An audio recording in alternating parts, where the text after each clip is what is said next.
आनंद सद्गुरु साईनाथ महाराज की जय। श्री सच्चिदानंद सद्गुरु अनसूया माता की जय। श्री सच्चिदानंद सद्गुरु भरद्वाज महाराज की जय। गुरुदेव दत्त। సద్గురు శ్రీడి సాయినాథుని యొక్క అనుగ్రహంతో ఆచార్య ఇకల భరద్వాజ మాస్టర్ గారి యొక్క ఆశీస్సులతో జిల్లెలమూడి అనసూయ మాత సన్నిధిలో భరద్వాజ మాస్టర్ గారు తాను చూచిన దర్శించిన అనుభవాలని అనుభూతులని ఏ విధంగా మన జీవన సౌదానికి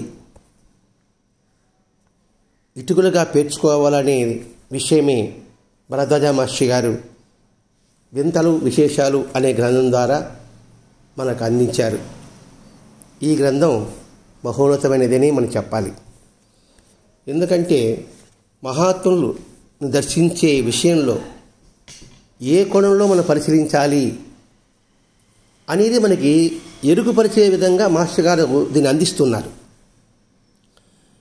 ఈరోజు కామదాయిని అమ్మ 9వ అధ్యాయం. 9 నవవిధ భక్తి సంకేతమైతే ఈ అధ్యాయం కూడా అంతటి శ్రేష్టమైనది పవిత్రమైనది అని మనం భావించాలి. కామదాయిని అమ్మ అంటే కోరిన వాటిని ప్రసాదించేది అని ఒక అర్థం వస్తే, కోరికలను కల్పించేది అని మరొక అర్థం కూడా ఉంటుంది. ఈ రెండు దైవానికే అంటే భగవంతునికే వర్తిస్తాయి. రెండు అమ్మే అంటే కోరికలు కలిగించేది ఆమె, కోరికలు తీర్చేది ఆమె, కోరికలు లేకుండా చేసేది ఆమె. ఇక్కడ ఆమె అంటే ఏదో ఒక మాతృశ్రీ రూపము, ముఖండ పెద్ద బొట్టు, పూలు, జడలో పూలు పెట్టుకుని ఆ రూపాన్ని మనం దర్శించకూడదు. అమ్మ అంటే అంతము లేనిది, ఆది లేనిది, అనంతమైనది. ఈ మూడు దాని ఒక శక్తి స్వరూపం. ఆ శక్తి ఈ విశ్వమంతా ప్రసరిస్తూ ఉంటుంది. ఆ విశ్వంలో ప్రసరిస్తూ ఉంటే ఆ విశ్వం ద్వారానే మనకి కోరికలు జనించడం, కోరికలు తీరడం, కోరికలు నశించడం కూడా జరుగుతుంది. ఈ మూడు వాక్యాలు మనం బాగా గుర్తించాలండి. ప్రకృతే మనకి నేర్పుతుంది అనేది మనం గమనించాలి. ఏమి నేర్పుతుంది? ఎలా బతకాలో చెప్తుంది, ఎలా జీవించాలో చెప్తుంది, జీవన విధానం చెప్తుంది. అటువంటి ప్రకృతి స్వరూపమే దైవ స్వరూపం, మహాత్ముల యొక్క స్వరూపం. కోరికలు పనికిరాదని, అది సంసారమని, అవి మనిషిని జనన మరణాల వలయంలో లాగేస్తుందని, నరకంలో పడేస్తుందని కొంతమంది వేదాంతాలు చెబుతూ ఉంటారు. కానీ ఆ వేదాంతాలు చెప్పే విషయంలో లోతుగా మనం పరిశీలించాలి.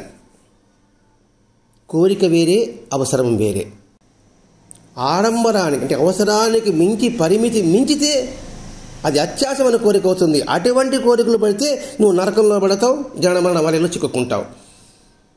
ఈ వాక్యం ఎవరు చెప్తారు? జ్ఞానులు చెప్తారు, మహాత్ములు చెప్తారు, సిద్ధ పురుషులు చెప్తారు.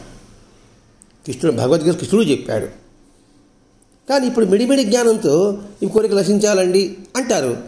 మరి కోరిక నశించాలి అనేది కూడా కోరికే. అవునా కాదా ఆలోచించండి. జ్ఞానులు ఏం చేస్తారు? అన్నీ భగవత్స్వరూపంగా భావిస్తారు.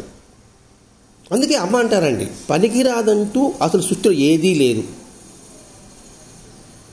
ఈ మన బాగా గుర్తించాలి. పనికిరాదంటూ ఈ సృష్టిలో ఏమీ లేదు. ఏదైనా ఉందా చూపించండి. ఛాలెంజ్గా చెప్తున్నారు. అంటే ఇక్కడ భరద్వాజ మాస్టర్ గారు రాస్తున్నారు, అని అనుభవించారు, అనుభూతి పొందారు. ప్రతి ఒక్క విషయాన్ని ఆలోచనతనంలో, ఆలోచన ధోరణిలో నువ్వు దర్శించాలి. మీరంతా కోరికలను చంపుకోమంటారు, జయించామంటారు. నాకు మాత్రం అట్లా తోచదు అంటున్నారు అమ్మ. ఏది కోరికలను చంపుకోవటము, దాన్ని జయించడము అంటూ ఏమి ఉండదు. నాలో అన్నీ అందరూ కావాలని ఉంటుంది. నాకు అన్నీ అందరూ కావాలని ఉంటుంది. నాకు ఏ రాహిత్యము అక్కర్లేదు, అంతా సహితమే అన్నారు. నాకు అన్నీ అంటే ఏమిటి? సకల ప్రాణులు, జీవకుడు అన్నీ కూడా, అందరూ, మానవాళ్ళు అందరూ కూడా కావాలని ఉంటుంది. నాకు ఏది వద్దు అనిపించదు. నాకు ఏ రాహిత్యము అక్కర్లేదు. నాకు కావలసింది అంతా సహితమే. అంటే ఏది వదులుకోవాల్సిన అవసరం నాకు లేదు. నాకు అందరూ సహితమే, అందరూ సన్నిహితంగానే ఉండాలి. చివరికి పుట్ట గిట్ట చీమ జంతువులు అన్నీ మనుషులతో సహా ఉండాలి. చూడు ఎంతటి తత్వం ఇందులో ఇమ్మడిపడి ఉంటుంది చూడండి ఇక్కడ. అంటే ఇష్టాలు అనేది అధిగమించడమే, అంటే స్థితప్రజ్ఞత కలిగి ఉండడమే. కోరికలు చంపుకునే బలవంతమవుతుంది. అది జయం ఎలా అవుతుంది అనే విషయాన్ని ఇక్కడ ఆలోచింపజేస్తున్నాడండి. రకరకాలతో చేయరానంటూ లేకుండా అన్నీ చేసి తన దగ్గరకు వచ్చిన వాళ్ళతో కూడా ఆమె ఏముంటుంది? తల్లికి తప్పే కనిపించదు. అంటే ఆమె దగ్గరకు వస్తేనే అన్నీ భస్మీపటమైపోద్ది అంతే. ఆ తల్లికి ఎదుటి వారిలో దోషం కనిపించదు. దోషపూరితులు అయినప్పటికీ కూడా దోషం కనిపించదు. వాళ్ళ యొక్క అమాయకత్వం కనిపిస్తుంది, అవగాహన లోపం కనిపిస్తుంది. అక్కడ వ్యక్తిని ఎలా దూరం చేసుకుంటాం? అలాగే శ్రీ సాయిబాబా కూడా ఒకసారి అంటారట, ఇది కూడా మాస్టర్ రాసిన మాట్లాడండి, మనం సాయిలంత గ్రంథం లేదే అని ఆలోచన వద్దు, సాయి సన్నిధిలో కూడా చెప్పబడలేదే అని ఆలోచన వద్దు. సాయిబాబాను ఒకసారి అడిగారు, సంసారం నుంచి మమ్మల్ని ముక్తులను చేయండి అని. అప్పుడు ఒక మాట అంటాడు, ఈ సృష్టి కర్తకే సంసారం ఉంది, ఈ సృష్టి అంతా సంసారమే, ఆయనకే అది తప్పనప్పుడు మనకెలా తప్పుతుందండి? ఇక్కడ సంసారం అంటే మన దృష్టి లేదంటే భార్యాభర్తలు, కుటుంబము, ఇదే మనకు గుర్తొస్తుంది. ఇక్కడ సంసారం అంటే అటాచ్మెంట్. ఈ ప్రకృతితో మనకు అటాచ్మెంట్ ఉంది, ఈ సృష్టితో మనకు అటాచ్మెంట్ ఉంది. భగవంతుడు కూడా ఈ సృష్టితో అందరినీ చూస్తున్నాడు, అందరినీ బాగోగులు అని గమనించాలి. మరి ఈ ప్రపంచమంతా సంసారం కాదా? మరి సంసారాన్ని విముక్తులు చేయమంటామంటాడు. విముక్తులు చేసి నువ్వు ఎక్కడికి వెళ్తావు? అడవికి వెళ్తావా? ఆకాశానికి వెళ్తావా? మరి అక్కడ నీకు అటువంటిది లభించదని గ్యారంటీ ఏమిటి? అక్కడ అవసరం ఉంది. సమాజంతో పని లేకుండా మనం జీవించగలమా అనేది ఇక్కడ ఆలోచింపజేస్తున్నాడండి. అంటే ఆయనకే తప్పనప్పుడు మనకెలా తప్పుతుంది? ఈ మాట రమణ మహర్షి చెప్పలేదా? శివటమ్మ చెప్పలేదా? రమణ మహర్షి ఇదే వచ్చారు, నేను ఈ సంసారం వద్దనుకొని అరుణాచలం వచ్చా, ఇప్పుడు చూడండి ఎంత సంసారం నాకు ఏర్పడిందో అని అక్కడ ఉన్న శిష్యులని, లేదా మనుషులని, అక్కడున్న జంతువులని, పక్షులని, పెట్టెలని, వానరులతో మరి ఇంత సంసారం నాకు ఏర్పడింది అన్నాడండి. అంటే భయపడి పారిపోవడం కాదు, మనకు లభించిన ఈ అవస్థతోనే భగవత్ నిర్ణయంగా భావించి జీవించడమే. అప్పుడు ఈ సంసారం మనకి ఎలా అంటుతుంది అనడానికి అవకాశం లేదు అనే విషయాన్ని ఇక్కడ అటు రమణ మహర్షి కావచ్చు, ఇటు చివటమ్మ కావచ్చు, ఇటు శ్రీ సాయినాథుడు కావచ్చు, ఇటు జిల్లేని మాతృశ్రీ అనసూయమాత కూడా కావచ్చు. కాబట్టి ఇక్కడ మనం గమనించాల్సిందంటే కోరికలు వాటి తత్వాన్ని గురించి జాగ్రత్తగా పరిశీలిస్తే మామూలుగా వేదాంతాలు వేదాంతంలో వాళ్ళు వాడే వంటి వేదాంత పరిభాషలోని వెలితి మనకు అర్థమవుతుంది.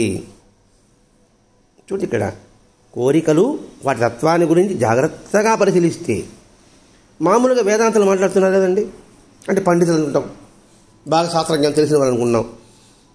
వాళ్ళ భాషలో ఇప్పుడు రమణ మహర్షి చెప్పిన మాట చూస్తే కాస్త వెలితి మనకు అర్థమవుతుంది. వాళ్ళని అమ్మ ఒక మాట అంటారండి, పడికట్టు రాళ్ళు అంటారండి. ఎవరిని? ఆ వేదాంతుల్ని. పడికట్టు రాళ్ళు అంటే ఏమిటి అంటే మనం చిన్నప్పుడు చూసుంటాం, తక్కిడు ఒక చిన్న కర్ర ఉంటుంది, ఆ కొరకి ఈ కొన ఆ కొన దారాలు కడతారు, చిన్న అల్యూమినియం ప్లేట్లు పెడతారు తూకం వేసి దానికి. అలా పెడతానే దారం పట్టుకుంటానే అది సరి సమానంగా ఉండదు, అటు ఇటు ఊగుతూ ఉంటుంది, ఒక పక్క ఎక్కువ ఒక పక్క తక్కువ అనిపిస్తుంది. అప్పుడేమనిపిస్తుందంటే ఎక్కడైతే తక్కువ అనిపిస్తుందో అక్కడ చిన్న రాయి కడతారండి. ఇప్పుడు కూడా మనం మార్కెట్లో కాకుండా బయట అమ్ముతే వాళ్ళు చూస్తాను, బుట్టలో పెట్టుకుని తీసుకు అమ్మే వాళ్ళు చూస్తారంటే వాళ్ళ దగ్గర ఉంటాయి. ఆ తక్కిడి పైన చిన్న రాయి కడతారు, అంటే ఆ రెండు పళ్ళలు సమంగా ఉండాలి అని. దాన్ని పడికట్టు రాళ్ళు అంటారు. ఆ రాయి కరెక్ట్గా కడితేనే పడికట్టుగా ఉంటుంది, లేకపోతే తేడా ఉంటుంది. ఇప్పుడు వేదాంతం చెప్పేది అటువంటి తేడా ఉంటుంది, వెలితి ఉంటుంది అని చెప్పడం అండి. ఇక్కడ పడికట్టు రాళ్ళు అంటే దానికి మనకు అర్థం వివరించుకోవాలి కదండి. ఇప్పుడు పాలు తాగి పిల్లవాడు ఉన్నాడు అనుకోండి, వాడికి ఏంటి చిగుళ్ళు ఏర్పడుతుంది, ఆ చిగుళ్ళు దురద ఏర్పడుతుంది. అప్పుడేమవుతుంది, కొరకడానికి ఏదో వస్తువు కొనుక్కుంటాడు, ఏదో వస్తువు దాన్ని కొరకాలి. అలాగే శరీరంలో రసాయన పదార్థాలు లోపించింది అనుకోండి ఆ పిల్లవాడికి, అంటే కాల్షియం లోపించింది అనుకోండి, సొన్నం గీకి తింటాడు, మట్టి తింటాడు, ముగ్గురాయి తింటాడు, తినాలని కోరిక కలుగుతుంది. అది తిన్న తర్వాత వాడి కోరిక నశిస్తుంది. అట్లాగే వెన్నుపూసలు బలం రావాలంటే వస్తేనే బోల పడతాడు, దోగాడతాడు, పాకాలను చూస్తాడు, నిలబడాలని చూస్తాడు, నడవాలని చూస్తాడు, మాట్లాడాలని చూస్తాడు, అన్ని వస్తువులు అందుకోవాలని చూస్తారు. కోరికలు కలగడం సహజం అవునా కాదా? కోరికలుంటే నరకానికి పోతారని చెప్పడం ఏమిటి అంటే, ఇక్కడ వేదాంతులు మాట్లాడేది పండితులు మాట్లాడేది దాంట్లో విని దాని అర్థం అవగాహన చేసుకోవాలి, అది ఎంతవరకు సరైందా ఉన్నా కాదనే సంగతి. అంతేగాని వాడు చెప్పాడు కరెక్ట్ అనే భావన ఉండడం శుద్ధ తప్పు అని చెప్పడం ఇక్కడ ఉద్దేశం. ఇప్పుడు పిల్లవాడు చిన్న పిల్లవాడు ఉన్నాడండి, వాడేమంటారు, బాగా చదువుకోవాలని, ఉద్యోగం చేయాలని, వాళ్ళ నాలాగా మోటార్ సైకిల్లో కారులో పోవాలని అని కోరికలు అవుతాయి కదండి. ఆ కోరిక కలిగకపోతే వాడు స్తబ్దుడిని అర్థం అసలు. అంటే ఆ కోరికలు కలగడం పిల్లవాడు సరిగ్గా పరిణామం జరుగుతుంది, రూపాంతరం చెందుతుంది. పెరిగే ప్రతి బిడ్డలోనూ ఈ కళ ఉండటం ఆరోగ్యానికి నిదర్శనము. అటువంటి భావం లేకపోతే మన శరీరంలో హార్మోన్స్ ఉత్పత్తి కాదండి. కాకపోతే వాడు బలహీనుడు అవుతాడు. అందుకే ఎందుకు ఆరోగ్యంగా ఎందుకు నవ్వమంటారు? ఆ నవ్వితే ఉండి వాళ్ళ హార్మోన్స్ ఉత్పత్తి అవుతుంది, ఆనందంగా ఉంటుంది. అలాగే యవ్వనంలో ఉన్నప్పుడు కోరికలు కలగడం కూడా సహజము. ఎందుకు కలుగుతుందంటే శరీరంలో వచ్చే మార్పుల వల్ల కలుగుతుందండి. అది వాడి ప్రయత్నంతో ఉండదు, అది శరీరంలో మార్పుల వల్ల కలుగుతుంది అది అని వైద్య శాస్త్రవేత్తలు చెప్తారండి. అలా హార్మోన్స్ కలగకపోతే వాడు మతి లేని వాడిగా ఉంటాడంతే. ఆ హార్మోన్స్ ఇటు కోరికలకు ఇటు శరీర నిర్మాణానికి కూడా కారణాలు అవుతుంది. ఇవి కాకుండా మనిషిలో కేవలం సుఖం కోసంగా కనిపించే అనేక కోరికలు ఉన్నాయి. సుఖం కోసంగా కనిపించే అనేక కోరికలు ప్రతి జీవి హృదయంలోనూ ఉండే స్వేచ్ఛ, శాంతి, సౌఖ్యాలను కాంక్షాలని సూచిస్తాయి. ఇవి సహజం, శరీర నిర్మాణంలో అలాగ ఉంటుంది. అలా నిర్మాణం లేకపోతే మనిషి బతికున్న చనిపోయినట్టుగా భావిస్తారు. మరి వీటి చరమదశ ఏమిటి? మోక్షకాంక్ష. వీటి చరమదశే మోక్షకాంక్ష. మోక్షం అనే పదానికి పర్యాపదాలు ఉన్నాయి. ఇక్కడ మోక్షము ముక్తి అంటే మనం చాలాసార్లు వివరించుకుంటున్నాం.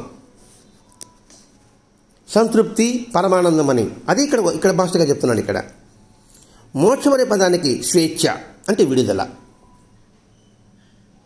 శాంతి అదే తృప్తి, ప్రశాంతి, మూడోది ఆనందం అనేవి పర్యాయపదాలు. మనం ఈ ముక్తి మోక్షానికి చెప్పుకుంటే కొంతమంది నవ్వుకున్నారు సత్సంగంలో, సమ్మేళనంలో చెప్పినప్పుడు కూడా. ఇదేంటి కొత్త అర్థం చెప్తున్నాడు అని అన్నారు. ఇక్కడ చూడండి మాస్టర్ గారు, ఆ సంశయం నాకు ఉన్నింది, ఇప్పుడు ఆ సంశయం కాస్త విడిపోయింది. ఎందుకంటే మాస్టర్ గారు ప్రమాణం. మాస్టర్ గారు చదివిన గ్రంథాలు ఎవరు చదివి ఉంటారు? మాస్టర్ గారు అంటే ఆచార్య ఎక్కిరాల భరద్వాజ మాస్టర్ గారు అండి. ఎన్ని పరిశోధనలు చేసి ఉంటారు ఆయన? ఆయనకన్నా ఒక మేధావులమా అని ఆలోచించగలవాడైతే ఆ ముక్తి ఆనందానికి, సంతృప్తి, ప్రశాంతత, పరమానందం సంగతిని విమర్శించరు. అయితే ఈ విషయం మనసుకు గోచరించేటటువంటి మానసిక వికాసం మనసుకు కలిగి, ఏ విషయం? మోక్షం అంటే స్వేచ్ఛ, శాంతి, ఆనందం అనే విషయం, అది మనసుకు గోచరించేటటువంటి మానసిక వికాసం మనసుకు కలిగి, ఈ కోరికల యొక్క స్వభావం ఇది, దీని యొక్క రూపం ఇది అని విచారణ చేసే స్థితి కలిగే లోపల ఇవి తాత్కాలికంగా మనం అవసరము. ఆ స్వేచ్ఛానందాన్ని ప్రసాదించే దానిలో ఆ క్షణంలో కనిపించటానికి మనిషి ఆయా కోరికలను తీర్చుకునేందుకు ఏమేమో చేస్తూ ఉంటాడు. మళ్ళా అర్థం చెప్పుకుంటామండి. ఇక్కడ మోక్షం అని చెప్పుకున్నాం,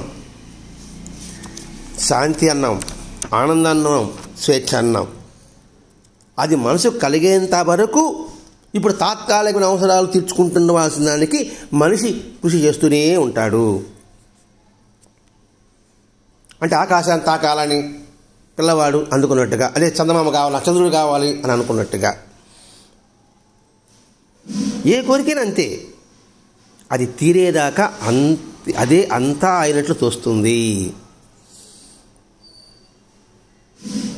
కోరిక ఒక వస్తువు కావాలనుకున్నాం, లేకపోతే ఒక వ్యక్తి దగ్గర కావాలనుకున్నాం, ఒక ప్రదేశానికి వెళ్ళాలనుకున్నాం, అది తీరకపోతే ఏ చూసినా ఆ వస్తువు కూడా మనకు కనిపిస్తూనే ఉంటుంది.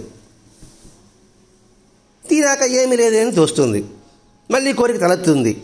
ఈ కోరికలు వీటిని నెరవేర్చుకునేందుకు మానవుడు చేసే ప్రయత్నం కూడా నిగూఢంగా మానవుడి హృదయంలో ప్రజ్వలించే మోక్షకాంక్షకి తార్కాణాలే. అంటే మనం చేసే ప్రయత్నం చేస్తున్నప్పుడు కూడా, అంటే నాకు దాని ఇష్టం లేదు అనిపించవచ్చు కాక, కానీ లోపల దాగి ఉంటుంది ఒకటి. అది ఏ కోరికైనా కావచ్చండి. ఆ దాగి ఉండేది ప్రకటమవుతుంది. తద్వారా నాకు మనసు శాంతి పొందుతున్న భావన ఉంటుంది. అందుకని ఇక్కడ మోక్షకాంక్షకి తార్కాణాలే. ఇక్కడ మోక్షం అని మనం చూస్తున్నామండి. ఇక్కడ శాంతి, ఆనందము, స్వేచ్ఛ అని పదే మనం గుర్తు చేసుకోవాలి. ఇక్కడ దీనికి నిరూపణ కావాల్సి వస్తే మానవుడి వ్యసనాల్లో దేని పరిశీలించిన, వ్యసనం అంటే దాసోహం అవ్వడం అంతే. తాత్కాలికంగా మానవుడు తన పరిమితిని విస్మరించేట్లు చేస్తుంది. అది ఎంతకు అవసరమో అంత తీసుకోదు, అపరిమితి కోరుకుంటుంది. అదే ముఖ్య లక్షణంగా మనకు గోచరమవుతుంది. ఇక్కడ పాయింట్ చూడండి. ఇక్కడ ఏం చెప్తున్నాడంటే, దీని నిరూపణ అంటే మనసుగా చూసుకుంటున్నాడు. నాలో ఒక కోరిక కలిగింది, నాలో ఒక వ్యసనం ఉంది. అన్నీ కోరికని ఏదో ఒకటి. వ్యసనం అంటే ఏమిటి? ఆ కూర లేకపోతే నాకు అన్నం తిన్నట్టు సగం ఉండదు, అంటే ఊరగాయ లేకపోతే నా అన్నం ముద్ద దిగదు. అది వ్యసనమే. ఏమి ఆ ముద్ద లేకపోతే, ఆ ఊరగాయ లేకపోతే తింటే కడుపు నిండదా? పోనీ తిను, అపరిమితంగా తింటావు, తినేటప్పుడు నువ్వు ప్రయత్నం చేస్తావు. ఆ లక్షణం ఉంటుంది. బాగా రుచిగా ఉంది, అలాగే ఇచ్చేస్తుంటాం. ప్రతి జీవి కూడా తనకు తెలుసో తెలియకో తను విస్మరించి కోల్పోయిన దైవస్థితి భగవంతుని స్థితి కోసం పరితపిస్తూనే ఉంటుంది. ఇక్కడ ప్రతి జీవి అన్నాడండి. మనం తెలియకుండానే భగవంతుని కోసం పొందాలని ఆరాటం ఉంటుంది. మనకు తెలియదు, లోపల ఉదాహరణ ఉంటుంది. ప్రతి ఒక్కరికి అలా ఉంటుంది. పైకి దేవుడు నమ్మలేకపోవచ్చు, భగవంతుడు ఏం చెప్పవచ్చు కాక, కానీ లోపల మాత్రం దాగి ఉంటుంది. అది అసంతృప్తికి కారణమవుతుంది, కోరికలకు కారణమవుతుంది. కాబట్టి ఇక్కడ ఏం చెప్తున్నాడు, కోరికను కృత్రిమంగా అంచుకుంటే, బలవంతంగా అంచుకుంటే అత్యవసరమైన పరిమాణం మందగిస్తుంది. బలవంతంగా ఉంటే మనకి ఏ పరిణామం చెందాలో అది కాస్త సన్నబడిపోతుంది. అంటే కృత్రిమంగా అంచుకుంటే, బలవంతంగా అంచుకుంటే, బలవంతంగా అంచుకోకూడదు. బలవంతంగా అంచుకుంటే అత్యవసరమైన పరిణామం మందగిస్తుంది. బలవంతంగా అనుకోండి, ఉచ్ఛ్వాస నిశ్వాసంలోనే తేడా వస్తుందండి. ఆ ఉచ్ఛ్వాస నిశ్వాసలు అత్యవసరం, ఆ పరిణామం మందగిస్తుంది. అది కోపంగానో, ద్వేషంగానో, ఇష్టంగానో, అయిష్టంగానో. కాబట్టి మనకు అత్యవసర పరిణామం ఏమిటి?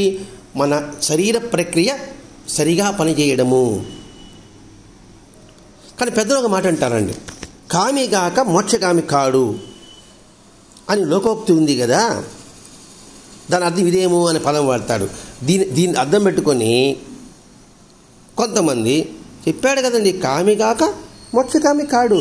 కాబట్టి ఇప్పుడు అన్నీ అనుభవిస్తా, నేను అనుభవించి తర్వాత నేను మోక్షకామి చేసుకుంటాను అని అంటారండి కొంతమంది. కానీ దీనిలో అర్థం లోతుగా మనం పరిశీలిస్తే కామి కాక మోక్షకామి కాడు. కోరిక లేకుండా, కామ అంటే కోరిక లేకుండా వాడు మోక్షానికి అర్హుడు కాడు. ఎందుకంటున్నాడు? మోక్షం కావాలనుకున్న కోరికే అవునా కాదా? ఈ మాట చిరంజీవి స్వామి చెప్పాడండి. కామి కాక మోక్షకామి కాడు, ఇవి ఎవరికో కాదు, అది మాకే అన్నాడండి ఆయన. అదేంటి స్వామి అంటే, మనకి కామి అంటే కామం అంటేనే మనకి మన మనసు ఎక్కడికో వెళ్ళిపోతుంది. అప్పుడు అన్నాడు, మోక్షంగా కోరుకున్న కోరిక అవునా కాదా అంటే, మోక్షం కోల్పోతే కోరిక కాకపోతే నువ్వు దేనికోసం ప్రయత్నిస్తున్నావు, దేనికోసం సాధన చేస్తున్నావు? కాబట్టి కోరిక మొట్టమొదటి పుడుతుంది, అయిన తర్వాత నువ్వు మోక్షానికి అర్హుడు అవుతాడు. అందుకే కబీర్ ఒక మాట అంటాడండి, నక్షత్ర మండలం దగ్గర నుంచి యావత్ సృష్టి కూడా భగవంతుని అర్చిస్తున్నట్లే వర్ణించాడు. నక్షత్ర మండలం నుంచి ప్రతి ఒక్కటి తపన భగవంతుని చేరాలి, భగవంతుని అంకితం అవ్వాలని ప్రతి ఒక్క సృష్టి, ప్రతి చిన్న గడ్డి పువ్వు నుంచి, గడ్డి పరక నుంచి కూడా తపన పడుతుంది, భగవంతుని దాని చెందకు చేరాలని. ఈ మాట శ్రీకృష్ణుడు కూడా అంటాడండి, సర్వజీవకోటి తననే వివిధ కార్యాల రూపంలో, కామ్యాల రూపంలో, భగవంతుని రూపంలోనూ అర్చిస్తున్నాయని భావం స్ఫురించేటట్టుగా భగవద్గీత చెప్పున్నాడు. కృష్ణుడు కూడా సర్వజీవకోటి తననే వివిధ కార్యాల రూపంలో, అంటే పని రూపంలో,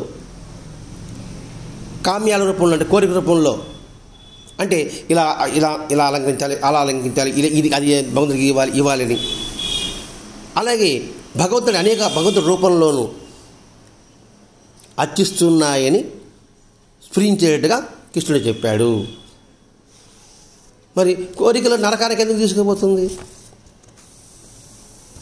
జనమన వలయానికి ఎందుకు తీసుకుపోతుంది? అసలు కోరిక అంటే అర్థం అని తెలియాలండి. అందుకే ఇంత ఎవరైనా మాస్టర్ గారు ఇస్తున్నాడు ఇవన్నీ కూడా.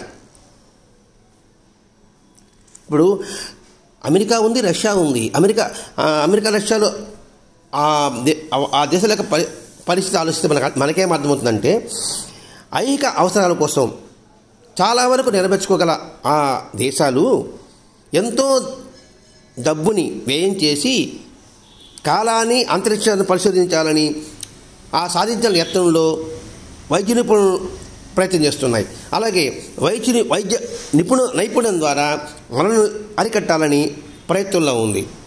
మరి మానవుడికి ముక్తికాంక్ష అక్కడ వ్యక్తమవుతుందా లేదా? ఒక కోరికే ఇన్ని కోరికల వల్ల వ్యక్తమవుతుందా లేదా? ఆలోచించండి. ఎట్లంటే ఒకే భగవంతుడు అనంత వస్తు సముదాయంగా భాషించినట్లు ఒక్క కోరికే ఇన్ని కోరికలలో వ్యక్తమవుతుంది. ఆ ఒక్క కోరిక ఏంటి? మోక్షం. మోక్షం అంటే ఏమిటి? విడుదల, స్వేచ్ఛ, శాంతి, ప్రశాంతత, ఆనందం, పరమానందం. ఆ ఒక్క కోరిక కోసంగా ఇన్ని కోరికలు వ్యక్తమవుతుంది. ఇప్పుడు మనకి మనశ్శాంతి కాలం కోరుకుంటున్నాం, మన వరకు అనుకుంటాం ఒక్క కోరిక. మరి ఈ మనశ్శాంతి కోసంగా మనలో ఎన్ని కోరికలు ఉన్నాయి? ఉదయం 5 గంటలకు లేయాలి, ఉదయ ప్రార్థన చదవాలి, పారాయణ చెయ్యాలి, దేవాలయానికి వెళ్ళాలి, ప్రదక్షిణ చేయాలి, అక్కడ ఎవరైనా కనబడితే నేను జరిగిన సత్సంగ విషయాలు మాట్లాడుకోవాలి. ఎందుకోసం? ప్రశాంతత కోసం. ఆలోచించండి. ఇక్కడ అయిన తర్వాత మళ్ళీ ఇంటికి రావాలి, మధ్యాహ్నం హారతులు వీళ్ళందరికి ఇచ్చుకోవాలి, లేకపోతే దగ్గరున్న మందిరానికి వెళ్ళాలి. ఇవన్నీ కోరికలు లిస్ట్ అవునా కాదండి? సాయంకాలం సత్సంగానికి వెళ్ళాలి, సత్సంగంలో సందేహాలు వస్తే దాన్ని తిరిగి ప్రశ్నించి సమాధాన పడాలి. ఒక కోరిక ఏమని? ప్రశాంతంగా ఉండడం. దానికోసంగా ఇన్ని కోరికలు వ్యక్తమవుతుంది. అలాగే భగవంతుడు అనంత వస్తు సముదాయంగా భాషించినట్లు. అందుకే అమ్మన్నారు అంతా సహితమే. ఇదంతా అంతా సహితమే దానికి వచ్చిందండి. ఇది మనసులో అనంతంగా చెలరగే కోరికల పరిణామమే కోరికే అశాంతి అన్న వివేకాన్ని కలిగించేది ఇది. అందుకని ఇక్కడ మనసు కోరిక యొక్క తత్వాన్ని పరిశోధించు. దానికి మూలమైన ఇచ్ఛాక్రియాశక్తులన్నీ వాటికి ఆధారమైన ఆత్మని అవగాహన చేసుకోలేదు. ఎప్పుడు? కోరికే అశాంతిని వివేకాన్ని కలిగించేది అది. అప్పుడు కానీ, అంటే వివేకాన్ని కలిగిస్తే కానీ మరి ఇవన్నీ కూడా మనం తత్వంగా పరిశీలించాలి అని అవగాహన చేసుకోలేకుండా ఉంటుంది. అంటే చేసుకోగలగాలి. ఈ స్థితి అన్ని స్థితులకి వల్లనే దానికి అదే రావాలి. ఇది సాధించేది కాదు. అంటే ఏమిటి? విడుదల, స్వేచ్ఛ అనేది, శాంతి అనేది, ఆనందం అనేది తనకైతే రావాలే కానీ మనం ప్రత్యేకంగా తెచ్చుకునేది మాత్రం కాదు. ఆ ప్రత్యేకంగా ఎలా ఉంటుందంటే ఆర్టిఫిషియల్గా ఉంటుంది, కృత్రిమంగా ఉంటుంది. ఇప్పుడు మామిడి పండ్లు సహజంగా చెట్లో పండిన దానికి అది పండగ ముందే వేసి దానికి ఏదో మందు పెట్టి ఆ రంగు తెప్పించడానికి ఎంత తేడా ఉంటుందో, అలాగే మన మనసు కోరికల విషయంలో కూడా దాని నుంచి మనకి విరక్తి కలగాలన్నా, వైరాగ్యం కలగాలన్నా దానంతట అదే కలగాలి. బలవంతంగా తెచ్చిపెట్టుకుంటే అది ఆర్టిఫిషియల్ అవుతుంది, కృత్రిమవుతుంది. అందుకే భగవద్గీతలో కూడా కాలంలో భక్తుడు ప్రసన్నవుతాడని ఉన్నది. కాలంలో అంటే ఏంటి? పరిణామంలో, పరిక్రమంలో, స్టెప్ బై స్టెప్పే. అప్పుడే వాడికి మనశ్శాంతి కలుగుతుందని భగవద్గీత చెప్పబడి ఉంది. ఇదే రమణ మహర్షి చరిత్రలో కూడా వస్తుంది. నేనేం సాధన చేయలేదయ్యా, ఆ శక్తి అన్నీ చేయించింది. మనం మొట్టమొదటి చెప్పుకున్నాం, అమ్మ అంటే రూపం కాదు, అనంతము, అంతులేనిది, విశ్వమంతా వ్యాపించి ఉందనవే, అవే మన చేత చేయించింది.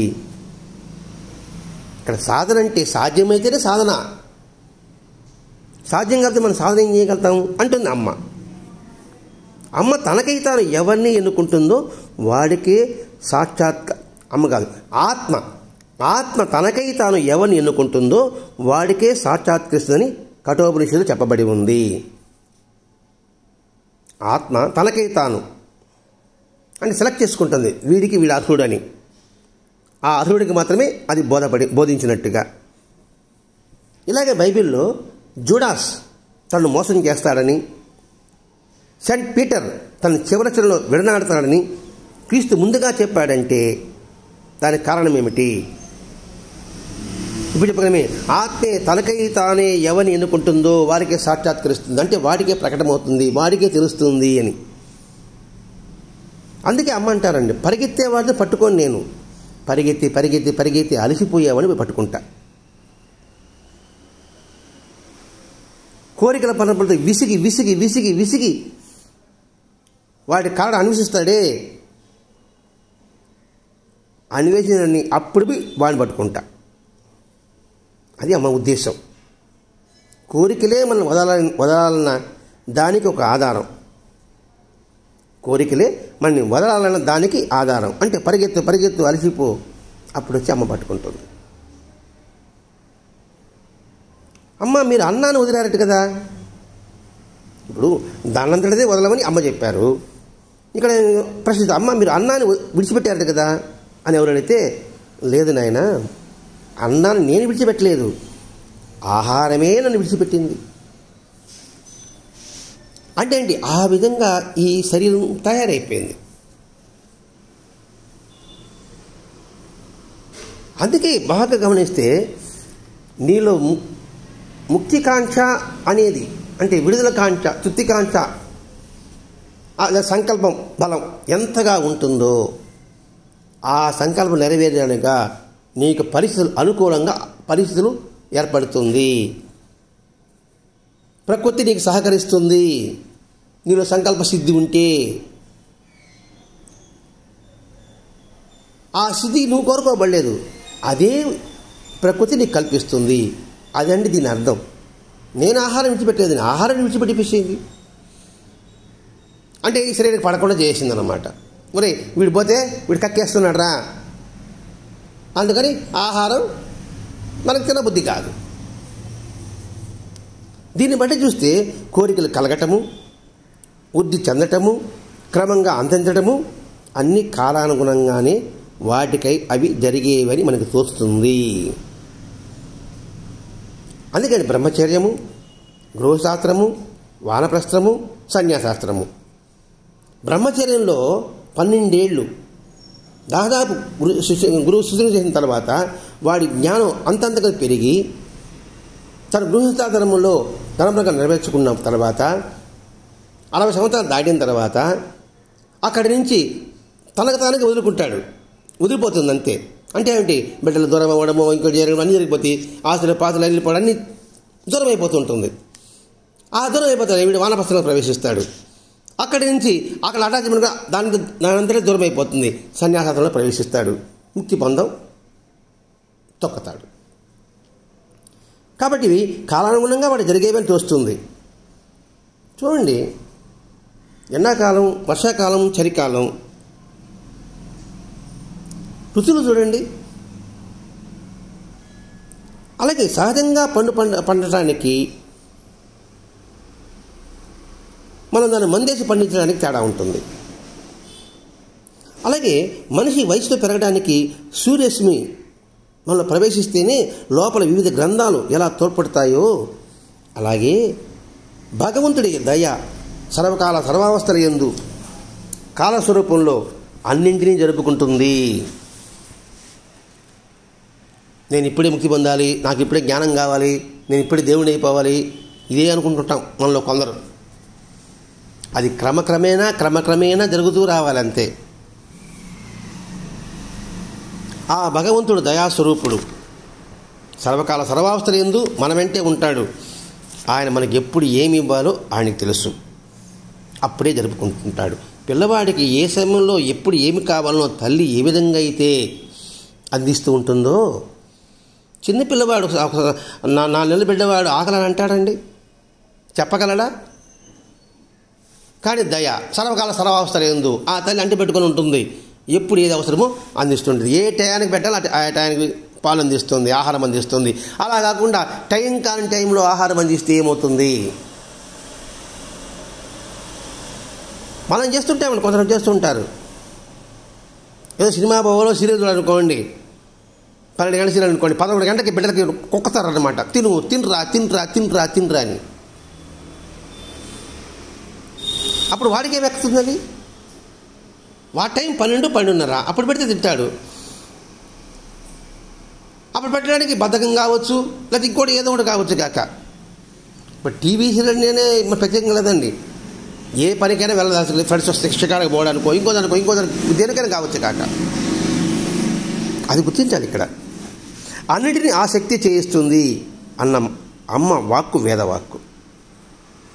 దాన్ని అంగీకరించడము, అంగీకరించలేకపోవడము మనలో సాదా పరిణామాలకు చిహ్నమే. అంతా ఈ మనలో అన్నీ చేసే శక్తి అమ్మ.